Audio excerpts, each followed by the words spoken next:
Hey, and welcome to this lesson. We are about to build this nice feedback component right here. You've probably seen similar components around the web. A lot of websites are asking like, was this article helpful for you, and so forth. But usually those are fairly basic and don't have that much interaction. So let's build that little interaction component here within our component. So if I'm about to answer how was my day, I could click, okay, it was awesome. So did you see that? Nice little bouncing animation. I just refresh the page to do that again. I click it, boo, bouncing animation, and then we have this content here. And if I go to a worse value, let's say this one or this one, oh, it's going to ask, whoa, what went wrong? And then ask maybe for feedback. And then of course user can type in the feedback here in this field and then submit that form. So we're going to build this, but before we dive into the actual implementation, again, let's go back to the drawing board and see what kind of options we have. So here we are in Figma. What kind of options do we have when we are asking for feedback from users? Of course, there's a lot of options here, but I'll just cover a couple of those. Let's draw another spacer here. I think the first and the probably easiest one is just to ask for a user to send an email and say how did you like us or how was your day or whatever is the question. Now that's probably the easiest to do, and of course it's not very engaging when it comes to the user. And second one is a bit more sophisticated, is a text field asking like something like for your feedback, and then let the user to submit that with a button and maybe show some message. Okay, thank you for your feedback. A third option would be to have some simple buttons like maybe this thumbs up and this thumbs down. This look horrible. Okay, I actually used to draw some manga maybe 20 years ago, but you probably cannot tell it by these drawings. And then fourth is going to be the option that we are going to draw, and we have 4 different options.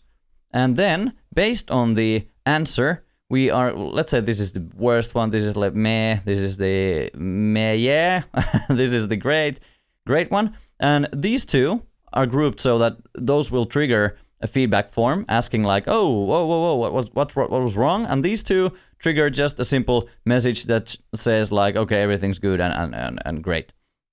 And of course, you can have more of these faces, and you could have make them different looking. I just used emojis in the one we are going to design.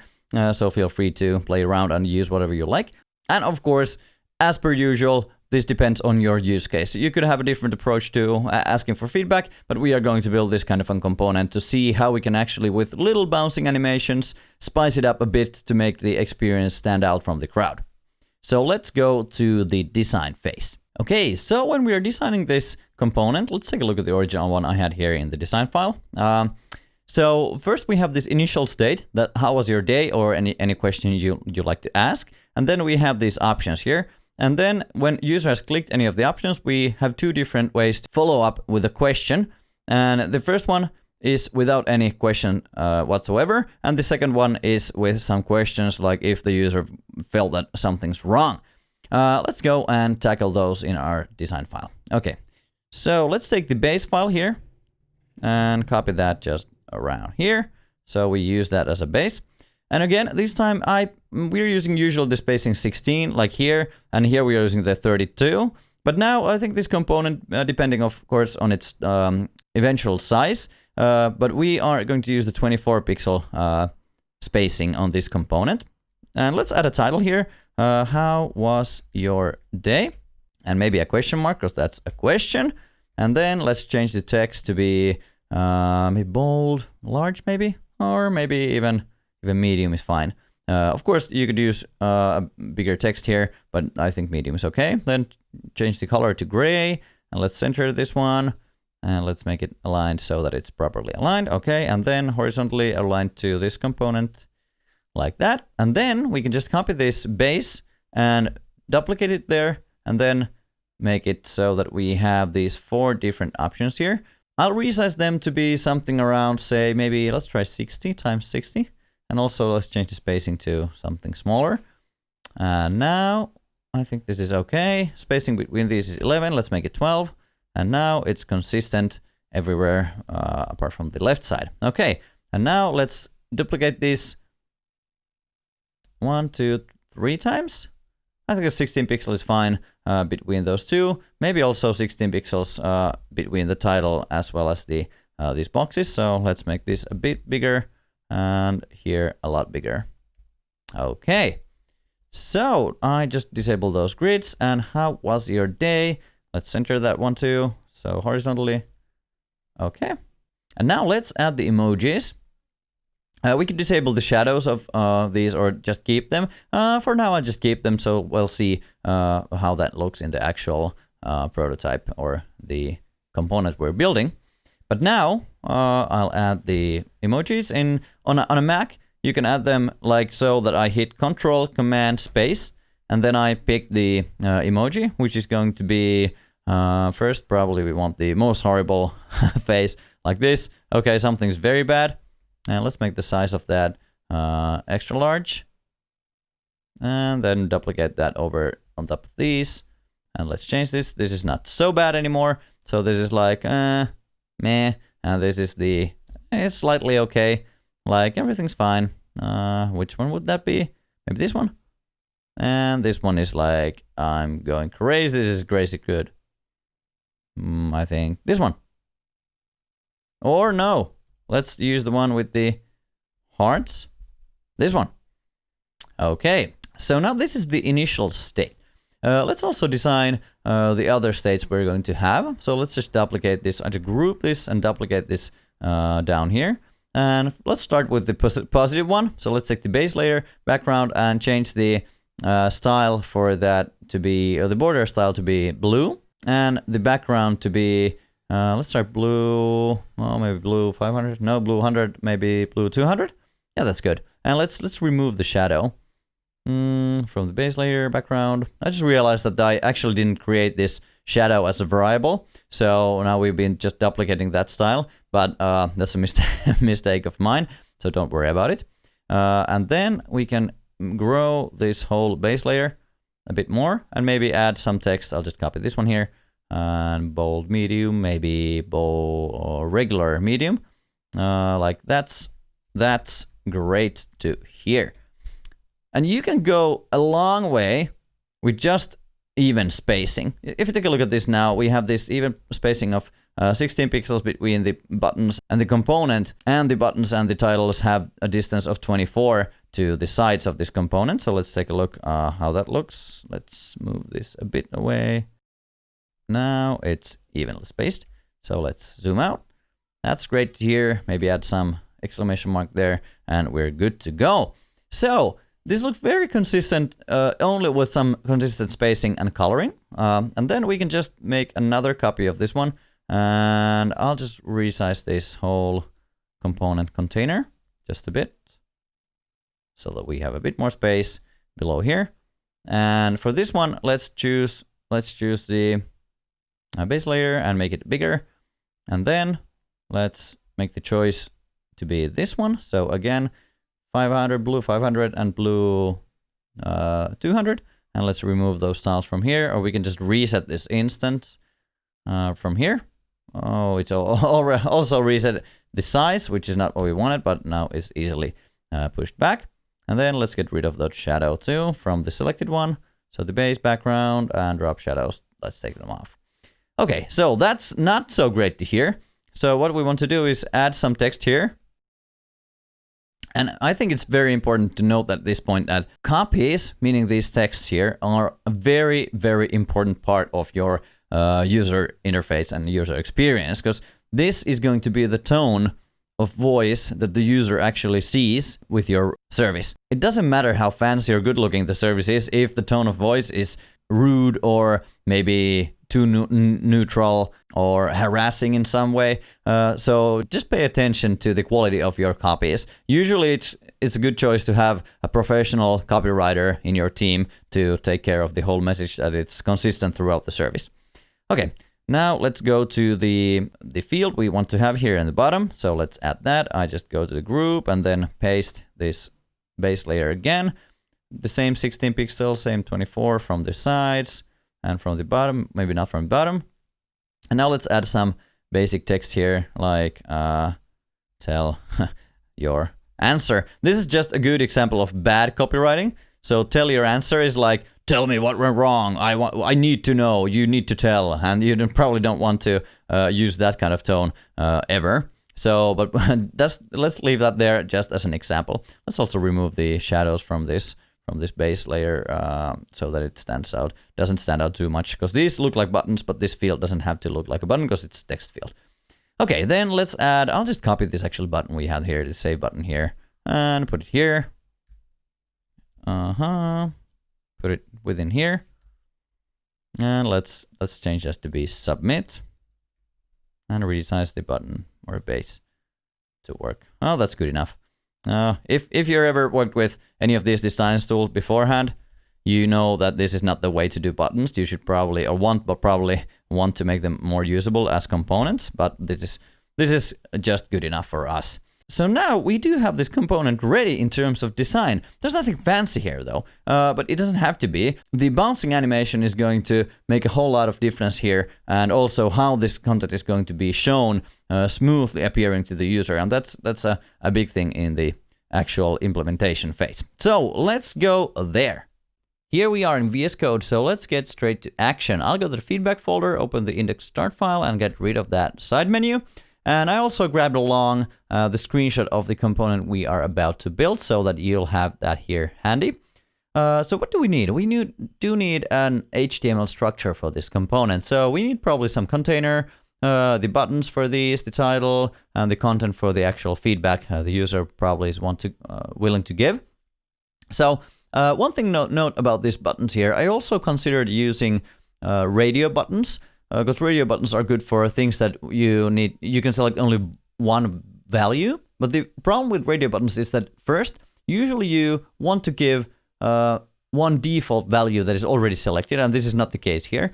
And also, if no default value is selected in radio buttons, and you're going to tab with keyboard to these buttons, it's going to automatically select the first one that it goes into, and which is a no-go for us, of course, because we want the user to actually be able to choose from these values and then select the one.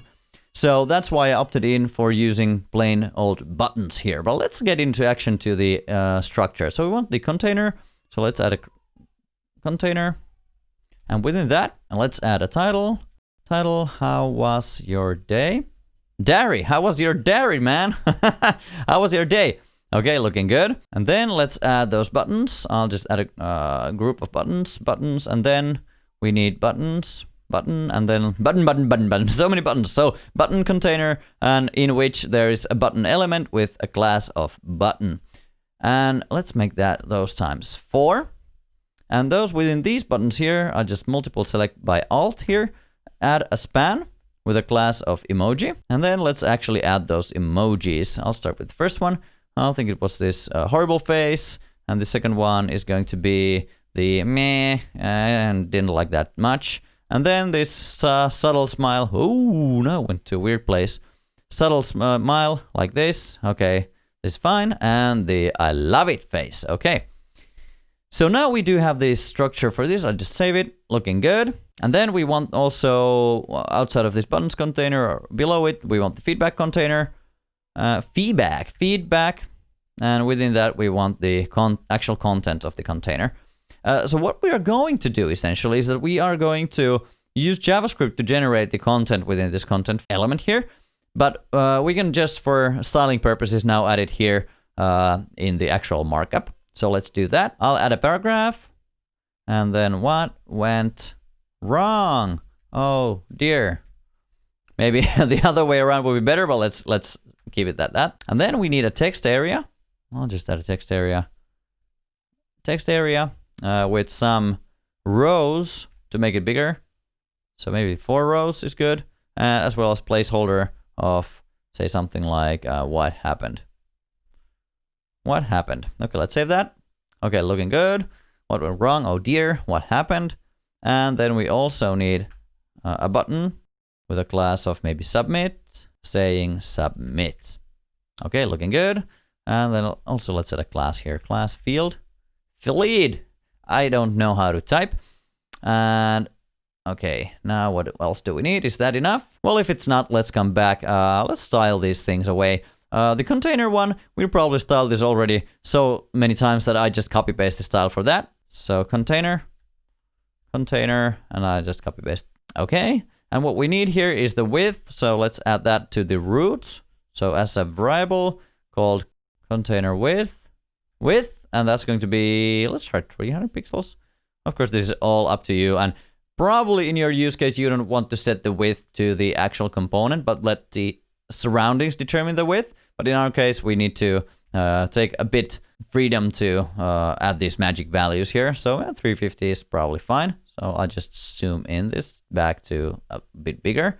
So maybe this 150% is good. Okay, so let's start by styling this. Now that we have this container, it's looking okay. I don't know if we have this actually large shadow, but let's just use the shadow we have there. Okay, now we have the shadow there. Also, so for the container, let's go all the way. What do we have here? Title. We have title. Let's style that one. Font size we want to change. Maybe text. It's a variable. Text medium, maybe. Looking good. And then font weight to be bold. And of course, if you were to build a bigger system, you probably want to put these declarations so that all the level 2 titles have the same styles. But in our case, this is totally fine. Okay, let's set that apart from the buttons. Margin bottom, maybe space 4. I think it was good. And then let's center that also. Text align, center. Okay. I think the color is okay. We could, of course, check that also. Also, let's move the margin bottom there. And then let's check the color. Color to be color gray, maybe 800. Okay, it looks good. Okay, so then for the buttons, let's grab them, buttons with the buttons class, and then let's display this as a grid. Grid is a sort of a new thing in CSS, but it's widely supported in many of the newest browsers, so you can fairly freely use it nowadays. So let's display grid and see what happens. Oh, that's probably not what we want, but let's, there's a handy little way to create auto columns for all of these. So let's do that. So it's going to call grid auto flow and then column, and voila. And now what we want, of course, we don't want the buttons to be next to each other. So let's add some gap there. Gap to be space 4 also. Maybe. Is that too much? I'll just zoom out. Oh, no, I think it's okay. Okay, then for the individual buttons. Button. So what do we need? Probably want to change the height also, because now the width is determined by the container.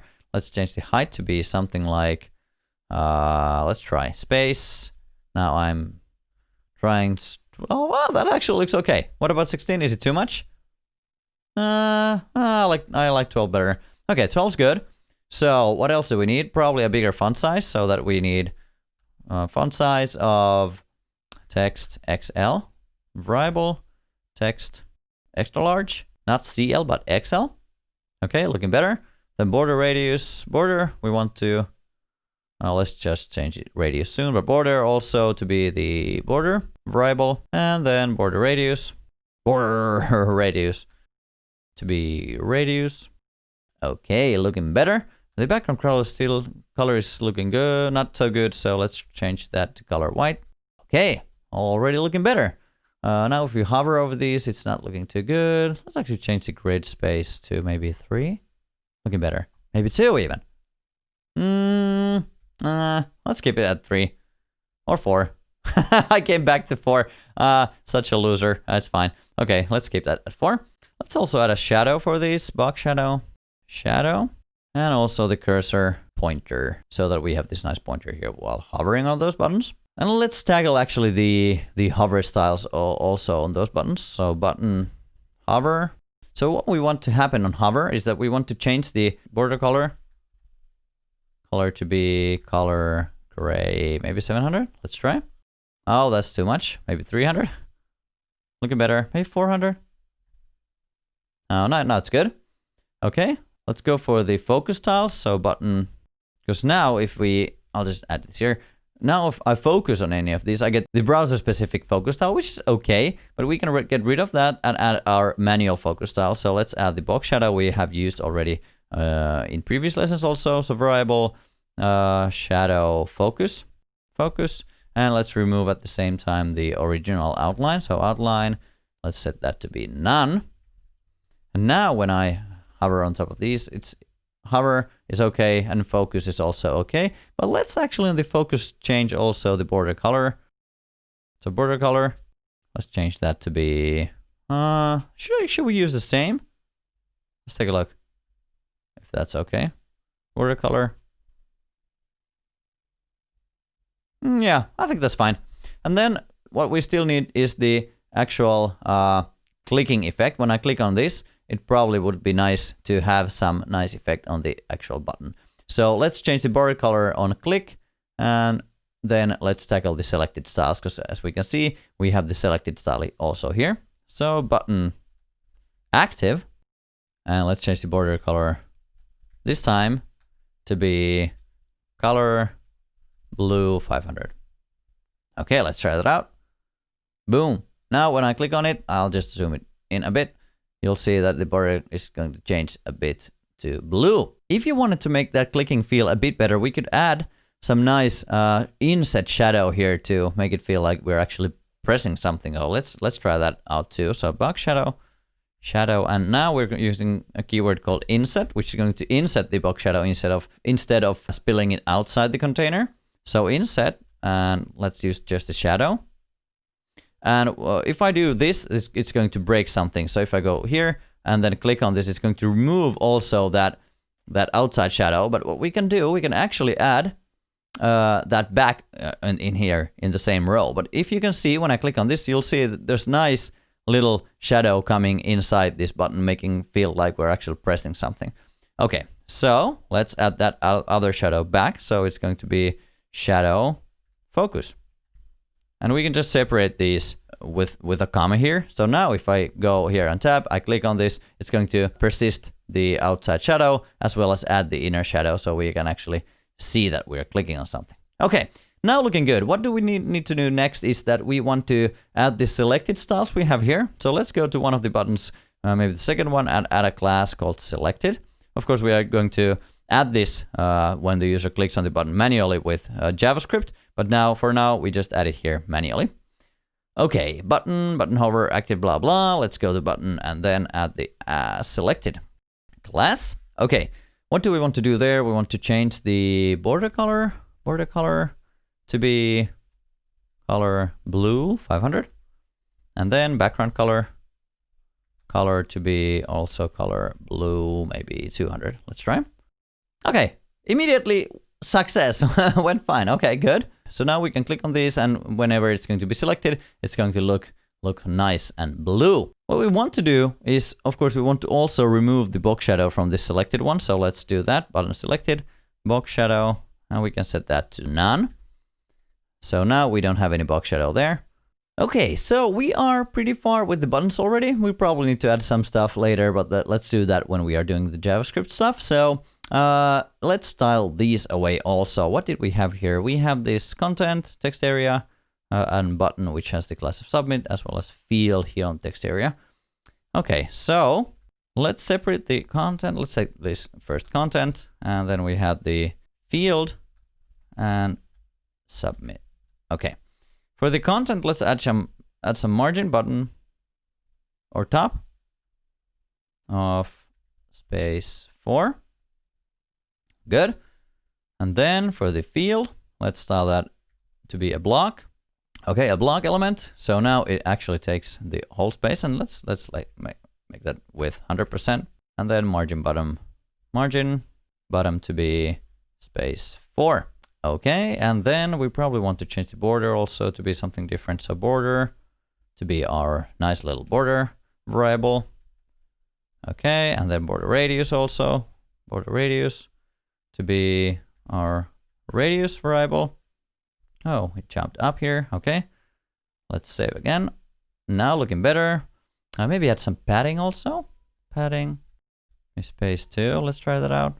And if I go to the 100% zoom here, I think I see that the text is actually very, very small still. So let's tackle that also. So font size is going to be text. Medium is fine. Now looking better. Let's actually change this to be margin top, and then separate also the submit button from margin top to be space 4.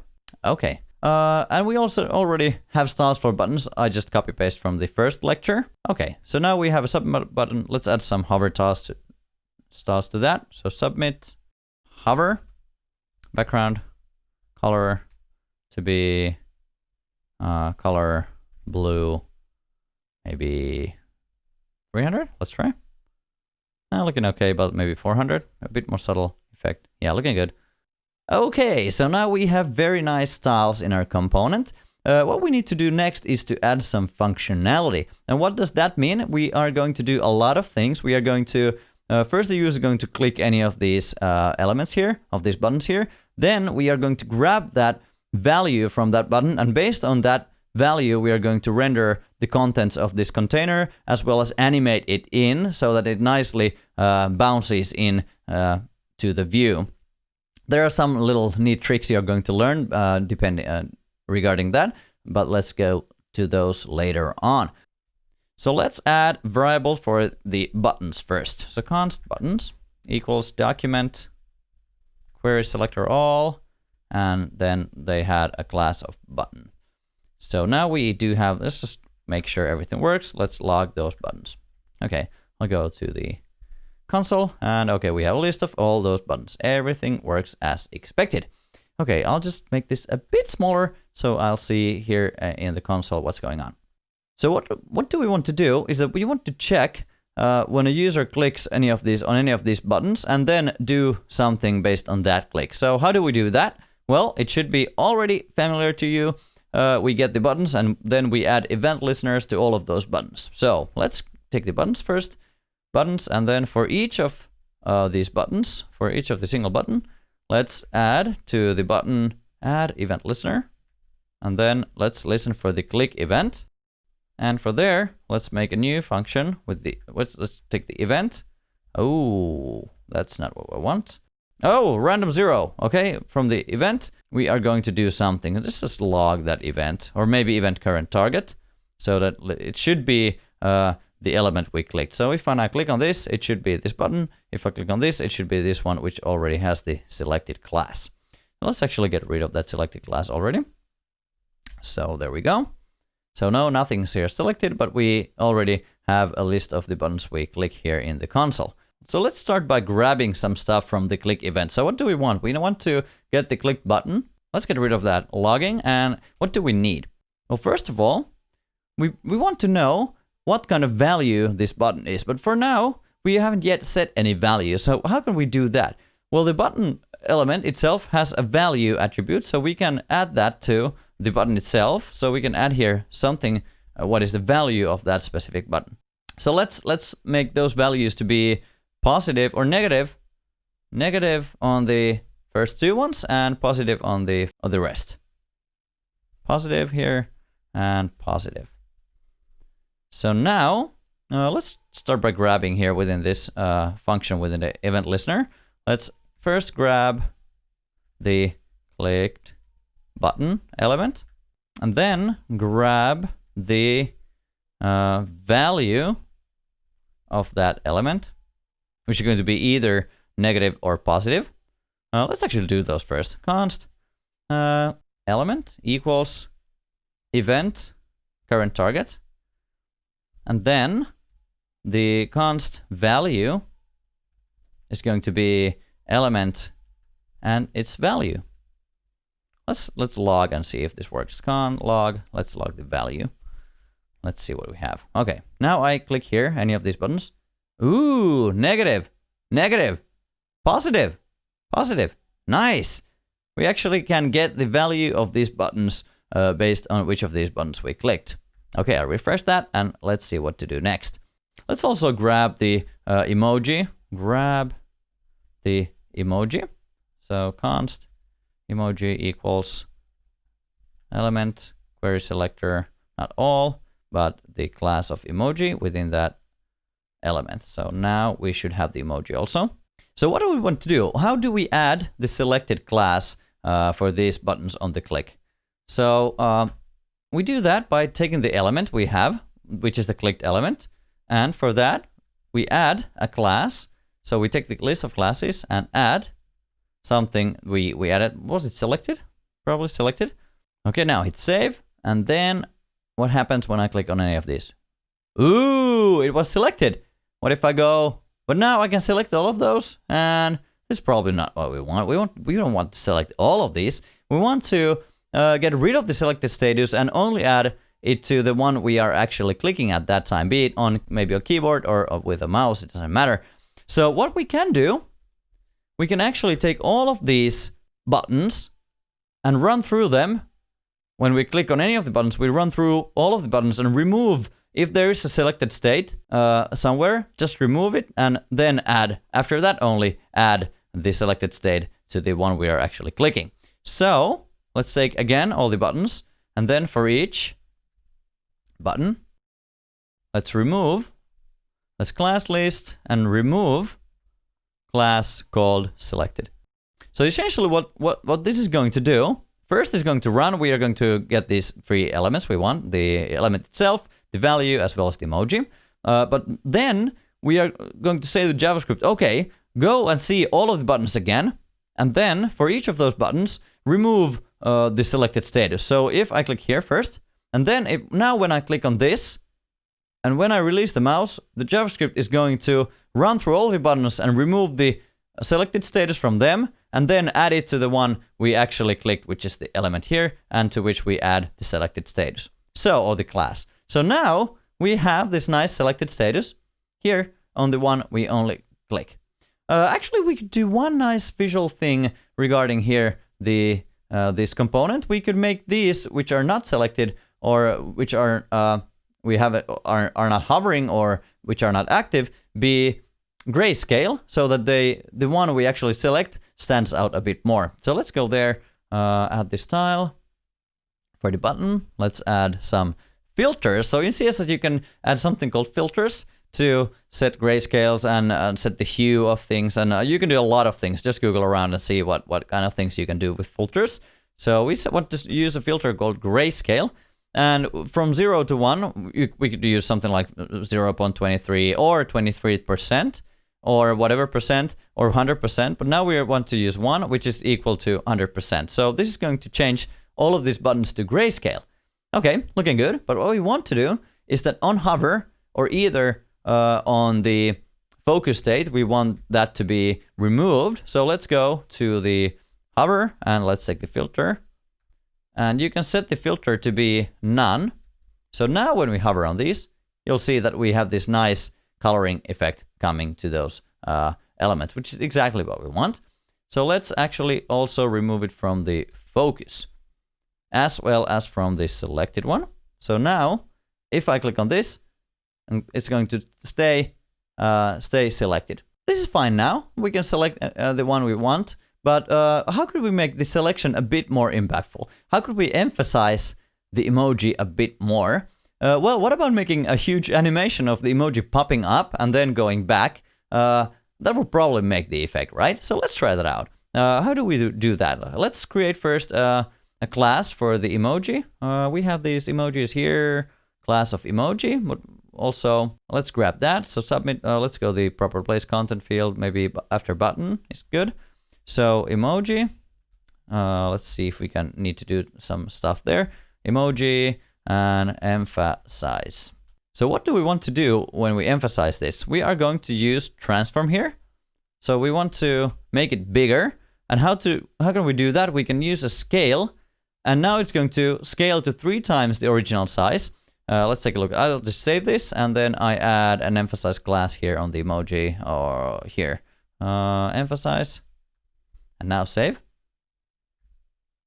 Oh, nothing happened. Why is that? Emphasize. Okay, let's take a look. We have the emoji. Oh, I think we need to display the emoji as block so that it's not just inline element. Okay, now it works. Ooh, looking good. So how could we transition when we click on this? How could we actually transition this emoji back up and then back down? Well, if you remember from the last lessons, we can listen to end of transitions. We can then add this class to the element, the emoji, this emphasize class. And then after the transition has ended, we can remove that class so that it actually goes back to its original state. So let's do that right now. Okay. So what do we do? At this point, we could also take this event listener function away from here. So let's grab it away from here and let's call it maybe give rating, and let's make a real function out of it. So const give rating equals, and then we have that function there. Let's just check everything still works. Let's click here. Everything works. Nice. Okay. So in addition to adding the selected class to the element, we want to add the emphasize class to the emoji. So let's take the emoji we already made here as a variable. So emoji, and then class list add emphasize. Okay, I'll go and remove it from the markup. Also, we had it here. I'll remove it from here, and then I'll try it out. Boom. Okay, looking okay. Whoa, that's weird. Why can't I click? Why can I click on it? Oh, the emoji is huge. Oh, let's take a look. Okay, the one we have. So what we can do is that when there's an emphasize class, we are going to disable all the click interactions to that emoji class, so that we can click on these also here, even though we are still in the middle of the animation. So let's actually do that now. I took the emoji. So we set the pointer events to be none. So now when I click on this, I can still click on the one next to it, because I don't need to click on the emoji itself. I just need to click on the button which contains the emoji. Okay, I refresh, and then what I want to do is transform this. Okay, so let's transition this. So let's add transition. And then let's use the bounce transition. We have this transition bounce there. And then when I click on this, oh, nothing happens. Well, let's go to the base file, base start, and transition, curve bounce. Oh, we don't have anything called transition bounce. Okay, let's make one. This transition curve transition. Let's make just a basic transition. These are transition curves. And then let's make some basic transitions. So transition. Let's call that transition. And then it's going to be transition. We're going to transition all in this one. So transition all, and then the transition curve, and then transition speed. So or the other way around, actually, I think. So let's just move those here. Okay, curve and speed and curve. And let's use the bounce one. Bounce, transition curve, bounce. So now we do have this transition bounce here we can use. So let's try that out. I'll click here. Boom! Did you see that? Nice little bounce animation. Whoa! I'll just zoom out this a bit, so it's going to be the original size. Okay, looking good. But now, as it goes up, we probably want it to go also back down. So, as I told earlier, we can go and check when the animation is going to end, and then resume or remove that emphasize class so that it's going to be returned to its original state. So let's do that. So let's take the emoji. So let's add event listener again. Add event listener. And this time we're going to listen to the transition end. And then what we want to do, let's add a function here. And this is enough to have an inline function here. We don't have to separate this for now. And what we want to do is that we added the class list here, the emphasize. We can grab the same thing here, and just instead of adding that, we can remove it. So we can remove the emphasize class, and let's see how that goes. I'll just click here. Boom! Boom! Ooh, that's looking awesome, isn't it? Ooh, boom, boom. Looks fantastic. I could be the whole day here just clicking it like this. Okay, one thing we probably also want to do is that now that we click on this, we still have the focus there. So what we can do after the animation, or we can get rid of the focus state also. So how does that happen? We take the element, and then we use built-in method in JavaScript called blur. And now when I save, I go here, and you'll see it's going to be getting away from there. Now, like that. Boom, boom, boom. Looking good. Oh, we have this nice animation already in place. Is that a bit too much? But now I can click on the same selection multiple times. This is probably not what we want. If the user has clicked this already, he shouldn't be able to click it again. So how can we disable that functionality?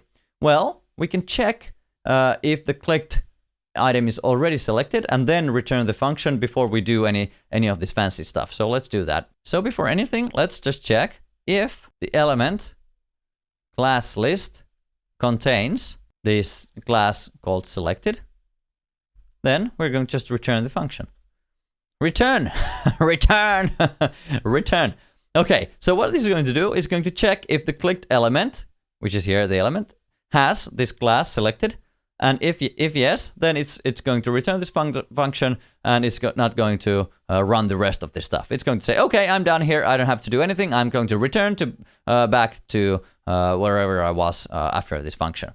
So if I save, now I hit here, then I can click here, but nothing happens. So that's exactly what we want. Let's just comment this a bit. So what we are doing here, remove selected statuses from all buttons, add selected status, or actually it's a class, so let's selected class, add selected class to the clicked element, and then add or emphasize the emoji after transition animation remove emphasis. Defocus button. Okay, so what do we want to do next? If you remember the original state of this, I'll just get rid of this console or make it smaller so that we can have this a bit bigger here. So what we essentially want to do is that we want to render this content based on the value of the user's answer here on any of these nice buttons. How can we do that? Let's start by taking this content here away. Okay, now we are running out of content. And as you'll see, we'll actually have a bit weird spacing here now, because we still have, the content has some top margin here, which is this, or not on submit, but the content margin top. So we also need to get rid of that. So now this is evenly spaced, but as we add the content back, we of course want to add that margin top there, but let's do that later. But now, how can we add the content below here based on what we click? So let's take a look at that. Let's first make a function that is going to create the content based on the value it's going to be passed. So const create content equals a function that takes in something which is a value. Here we want to check if the value equals positive, we want to do something, and else we want to do something else. So if we have a value here, we pass into this function a positive value, we want to do something, we want the content of this feedback form to be something, and then something else if it's not positive, meaning it's negative. Let's first get both the feedback container as well as the content itself. So const feedback equals document query selector, query selector. I'm so bad at typing. It was called feedback. It was a class, and they're the same with content. Okay, so now we have the feedback as well as the content. So let's make it so that the content of this, the inner HTML of this content will be created here. So we'll set the content and its inner HTML to be equal to, and now I'm using these backticks again, to the one we had there earlier. And actually, now that we are talking about the positive one, we don't want that to be this, but actually we're going to put it here. Maybe change this to be great to hear. Here, enjoy your day. And then get rid of the rest of the stuff.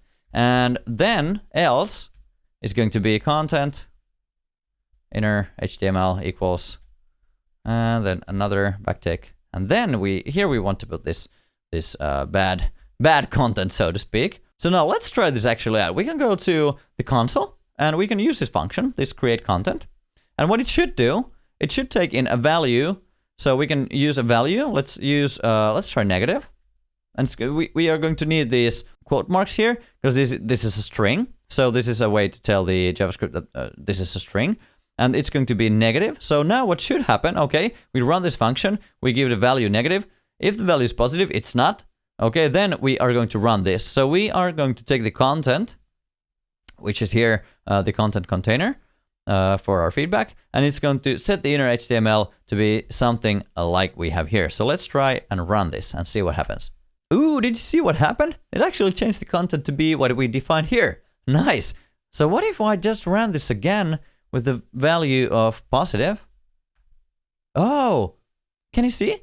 We're now actually changing the content here based on the value we input into our create content function.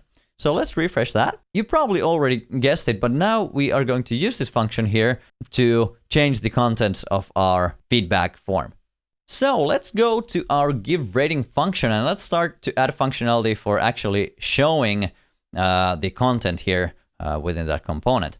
So let's type in here show feedback, and let's start by using our newly created create content function here. So let's run that function here, create content, and let's feed it with the value we have here, here in the clicked element. So the value is going to be the one we click here, and then this create content will take that value in. This is going to be either negative or positive, and then based on that value, it's going to change the contents of our the content container. I'll just save and run this. Woo! Now, did you see? It's actually working. We can change the contents, but it's not appearing very nicely. It's not smooth at all. So we still need to work it out a bit to make it actually smooth. So essentially, this is already working. So good job. You're already just running this create function and creating this content here and putting that content in place here also within that create content function. So let's move this create content, the thing we are going to do here, to its own function. Let's call that function something like, what would we name that? Yeah, show feedback? Show feedback, maybe that's good. And what we're going to need is the value, of course.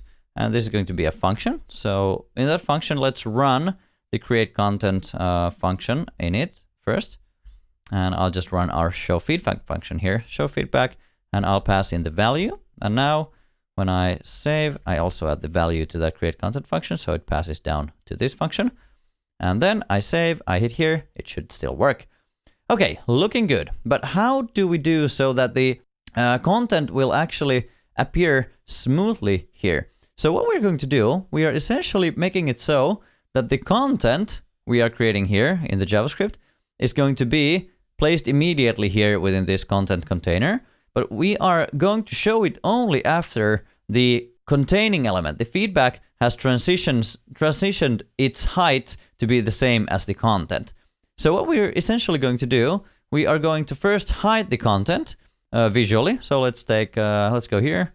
Let's just get rid of this and let's set its opacity to 0. And let's see how it goes. Okay, now we have this content, but it's nothing is showing because the opacity is 0. So let's go to the show feedback function where we can take our feedback container, which is this one, and take that feedback. And of course, if you were writing a real component, you probably don't want to grab things outside this this function. You'd want to pass them as values here or parameters. But we are just, for simplicity's sake, we are just using variables we created from here. We take that free feedback and we set the height. We grab the style first, and then we set the height of that to be, let's use backticks here again, as well as the $sign and curly brackets to use JavaScript. And let's use the content, again, using outside of function, which is here, and use that scroll height.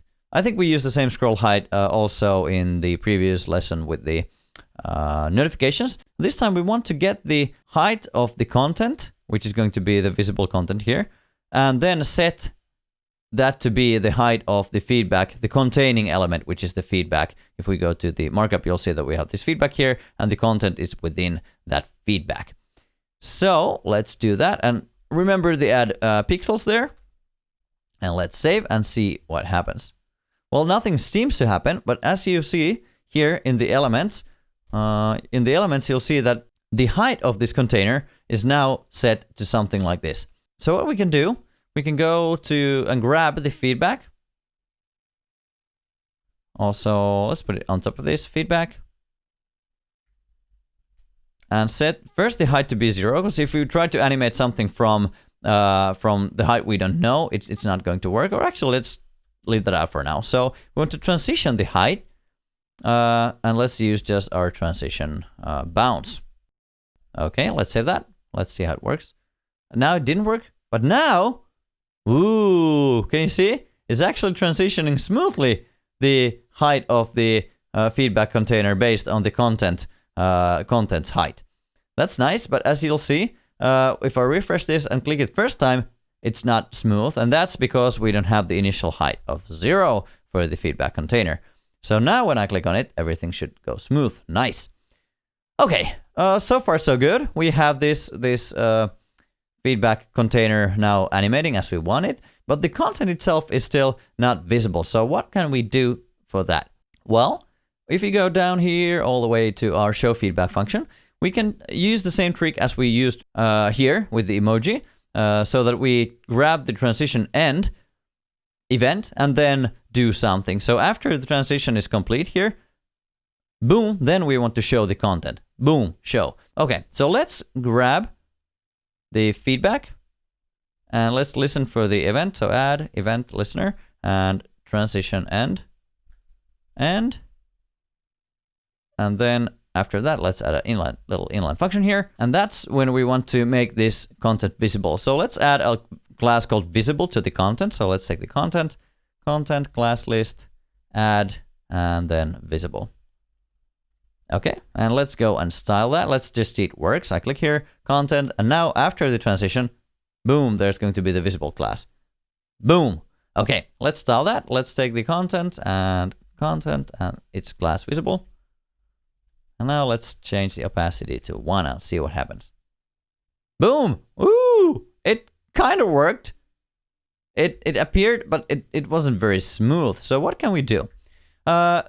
We can transition or use the transition here in the content. So let's add transition and let's just use our basic transition variable and see how that goes. Ooh, it did work well. But what if I go to another one? It actually doesn't work that well. It doesn't transition off for some reason. So it just keeps there. It doesn't look that smooth. And the reason for that is that now that we have the transition here, it's going to work on the content, but as there is nothing to change, the visible class is already here, and I click here, nothing changed here, so there's nothing to transition, so nothing's going to transition. So what we can do is that we can take this visible class away before adding it again after the new transition of moving from one of these options to another has come to its end. So let's do that. Okay, so what we want to do is we want to hide content while transitioning. And we can do that so that we take the content and class list and remove the class of, was it visible? Visible, yeah. Okay, and now what should happen? Let's take a look. Boom. Boom, it again kind of worked, but the problem here is that when I click here, JavaScript is going to run, it's going to eventually run to this show feedback line, and then it's going to create the content, which is going to change. Now it's negative, and it's going to change the positive, it's immediately going to change the content. And when I click, you can see a flash of that content, and then it's going to take away the visible class, which is going to transition it to the opacity 0, and that's not what we want. So what we can do, we can actually move this transition to be only on the visible, which has the visible class. So let's take a look how that works. So now, after the transition occurs, you can see that now it actually happens smoothly. But now the problem is when I click a different value, say this one, the content of this is going to disappear. And why is that so? Let's go and see. Oh, here in the show feedback. Well, the reason is that when I click on the next one here, another negative value, it's going to take away the visible class. The content itself is there, but there's no transition. So this feedback transition end, which adds the visible class, never runs actually. So this thing will never run, and the visible class will never be there. So it's going to be first taken off and never coming back. So it is like this doesn't even exist. So how we can tackle that is that we can add the value of the content also here to the content container. Now we have on the buttons, we have those values here, values negative and so forth. But there's nothing in the content saying this is negative or this is positive. So what we can do, we can set the content, which is this one here. We can set the content, and this is something called, you haven't probably seen yet, is a data set. And there are data attributes. If I go to here in the DOM, here in the div element, and I had something like data value equals something, in JavaScript, I can access these things that are prefixed by the data dash something. I can access them through something called data set. So I can set content data set value equals value, which is going to be either negative or positive. So let's just save this and try it out. I go here, and now you'll see that we have this data value being negative. If I go here, it's going to be yet negative. I go here, it's going to be positive. So what we can check is that if we click any of these, it's going to first set the data value to be negative. And if I click a button with the same data value, it's not going to run the rest of the function, which is going to essentially just change the contents of this, because we don't have to change it. So let's check that first. So let's check if the content data set value, which is this, if this already has a data value, if it equals the same value as the one we are now clicking, then just return the function. And then else set the dataset value to be that value. And I'll just check if it works. Okay, now it's negative. The value of this content is negative. And if I hit this one, nothing should happen because it checks. Okay, the dataset had a same value as the one we clicked already. So do nothing then. Just return the function. Go home. Okay. So I'll just quickly run this through again. This might be a bit over the top for you. So if the content, which is the element we check here, which is the content, this div here. So if this div here, let's go all the way down here. Where was it? Here. Okay, so if that specific div here, which is this one, I just refresh this so that you'll see it in its original state. If it does have a data value, which equals the one we are now clicking, which is going to be, in this case, negative, negative, positive, and positive. So if it equals that value, then return the function. If it doesn't, then set the data value or the dataset value to be the one we clicked. So here what happens, if I go to click this one, it's going to set the content value to be positive. And if I click here, it's going to set that to negative because it checked it wasn't the same. This wasn't true. Okay. If you didn't get that yet, that's totally fine. So you can just listen to maybe this part a couple of times more and see if you get it after that. Hopefully you do. Another thing we need to fix is that everything actually looking pretty fine now already. But what we need to fix is that this here doesn't have spacing on top. So what can we do? We can take, of course, there are a lot of different ways to do this, but now let's learn a new thing instead of doing things the right way. That's probably a horrible thing to say, but let's just grab the margin of this title and set that margin also to this container, this content container top margin. Okay, so let's take this title first, grab it. Let's go here, const, let's call it title, document, query selector, and with a class of title. I think it had a class of title. Yes, here. Okay, then we had that title. And what we now can do is that we can set that feedback container, because now we are having a feedback container. Let's set that margin top to this container. So let's take the feedback container, feedback, style, and margin top. And now we can do something. In JavaScript, there's a method or function called getComputedStyle. And we can use that to get the style of the title. And let's target the title. And from that title, we get the margin button.